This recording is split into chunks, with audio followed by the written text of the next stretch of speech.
तुरंत जाना पड़ा, मतलब जो है कोर्ट में वहाँ पे जो है केडीए सर्विस में 1973 बाई लॉज के अंदर ये लिखा हुआ है क्या कि कराची के अंदर एक पोस्ट जो थी वो चीफ इंजीनियर की थी। इसमें चीफ इंजीनियर बाहर से नहीं आया, इदारे की बका और मुलाजमीन की तहफ़्फ़ुज़ के लिए अमल कितनी सख्त कितनी जान है। वैसे भी हम नीम मुर्दा हो चुके हैं। एक खासा कशको लेके जाते हैं, कुछ ग्रांड लेके आते हैं। हमारी इदारे तरक्यात कराची के हालात आपके सामने हैं। इदारे तरक्यात कराची माली बहरान का शिकार चल रहा है। मुलाजिमीन को तनख्वाहें नहीं मिल रही हैं, अफसरानों को तनख्वाहें नहीं मिल रही हैं, लेकिन समझ में नहीं आता जिस शहर को आबाद किया आज वो इदारा भीख मांग रहा है। उसकी क्या वजह है? कौन लोग हैं इस इदारे को जिनके हाथों में कशकोल दे दिया गया है?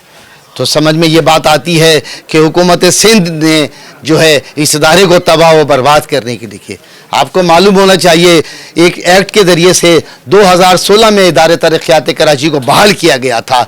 उसके बाद उसमें ये क्लियर ऑर्डर है कि इदारे तरक्यात कराची को केडीए को 2002 की पोजीशन में बहाल किया जाए। तो सवाल हुकूमत सिंध से ये है क्या आपने केडीए को 2002 की पोजीशन में बहाल किया? नहीं किया। अगर आप ऐसा करते तो एसबीसी हमारा होता, एलडीए हमारा होता, एमडीए हमारा होता। फिर आपने 2018 में मास्टर प्लान तोड़ दिया।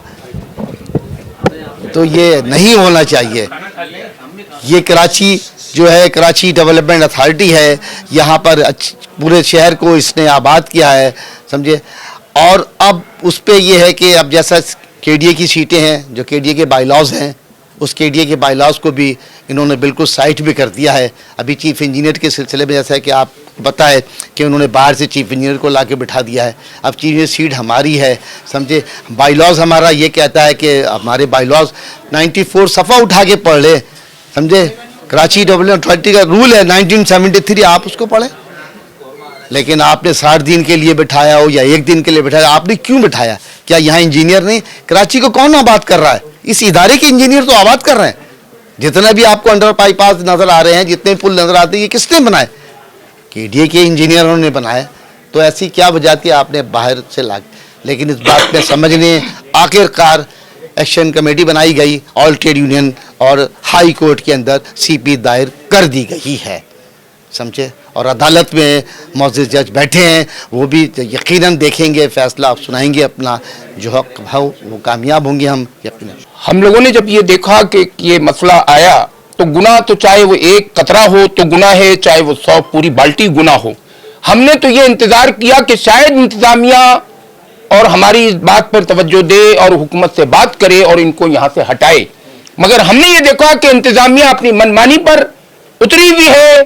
किसके हवाले से उतरी हुई है, किसकी बैकिंग पे उतरी हुई है, सीधी सीधी बात है। हम फिर ये बात कह रहे हैं कि अगर हुकूमत केडीए के अंदर अपना नाम चाहती है तो केडीए की हुकूमत सिंध को खुसूसी तवज्जो देना होगी और चीफ इंजीनियर को हमारी अदालती फैसले से पहले वापस के उसको अपनी दोबारे उसी इदारे के अंदर बुलाना होगा जहां से वो आया है।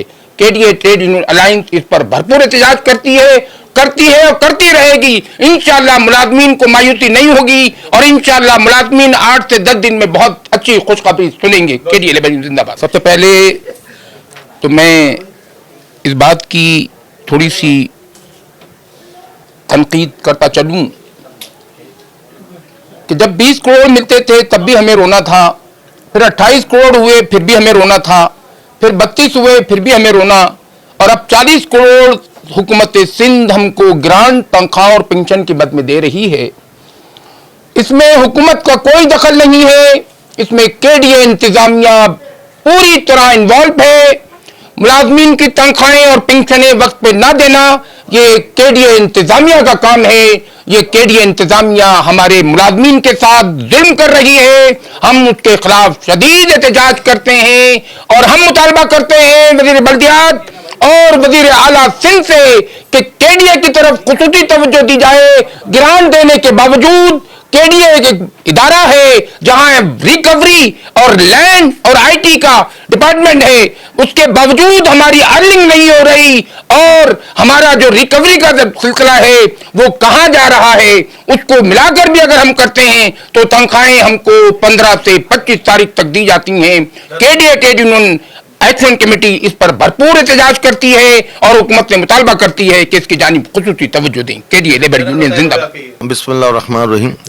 देखिए, हमने जो कुछ करना था यहाँ पे वो कर दिया, समझे। मुलाजमिन को भी बाहर निकाल दिया, जल्द से जुलूस भी कर लिए। अब उसके बाद लाज़िम बात है, एक वाहिद रास्ता वहाँ पर ये रह जाता है। अब दूसरा तीसरा रास्ता ये होता है कि मारदार शुरू कर दें। अब वो नहीं, उस लाइन पे नहीं आना चाहते थे। और अगर खुदा ना खास्ता कुछ भी नहीं हुआ तो फिर तो लाज़िम बात है दाम दर में सुख ने सभी करना पड़ेगा। तो हमने जो है कोर्ट का रास्ता इख्तियार किया है और हमें पता है कोर्टों में जल्दी फैसले नहीं होते हैं, लेकिन पहली पेशी के अंदर ही आपको इंशाअल्लाह ताला कोई ना कोई रिजल्ट मिल जाएगा, क्योंकि या तो वो स्टे दे देंगे या उसको रोक देंगे या तीसरा जो भी ऑप्शन है वो कर देंगे। तो पहली उम्मीद है पहली पेशी के अंदर कुछ ना कुछ रिजल्ट आ जाएगा। अगर उसके बावजूद भी देखिए पूरा पाकिस्तान अब तबाह बर्बाद हो रहा है, समझे, यही माफिया के चक्कर में, समझे। अब वहाँ से बाहर लेंगे उसको क्या मिलेगा? तो हम तो नहीं, इतनी उम्मीद नहीं है हमें, समझे, लेकिन फिर भी हम अल्लाह ताला से उम्मीद रख सकते हैं, वो परवरदिगार है, वो देने वाला है। तो उम्मीद रखते हैं कि कोर्ट कोई अच्छा फैसला सुना देगी जिसके ज़रिए से हम अपने उन मुलाजिमिन का हक लेने में कामयाब हो जाएंगे जो उनका होना चाहिए है। उसका नतीजा ये हुआ है कि चीफ इंजीनियर अपनी जगह बैठा है, वर्क ऑर्डर अपनी जगह इशू हो रहा है, काम चल रहा है, उनके कान पे जूं नहीं दे रही है। हम अभी कोर्ट में हैं। भाई बहरहाल फिर भी रिकॉर्ड पे लाने के लिए हम कोर्ट गए और इंशाल्लाह हमारे हक़ में फ़ैसला आएगा। हम तो ये चाहते हैं कि केडीए के जो इस वक्त हिस्से बकरी किए गए हैं, हमारी आमदनी के ज़राए छीन लिए गए हैं, उसका रीऑर्गेनाइज केडीए को किया जाए, उसके आमदनी का और खर्च का तखमीना लगाया जाए, उस हिसाब से केडीए को उसकी साबिक़ा हैसियत यानी खुद मुख्तार इदारे की हैसियत दी जाए।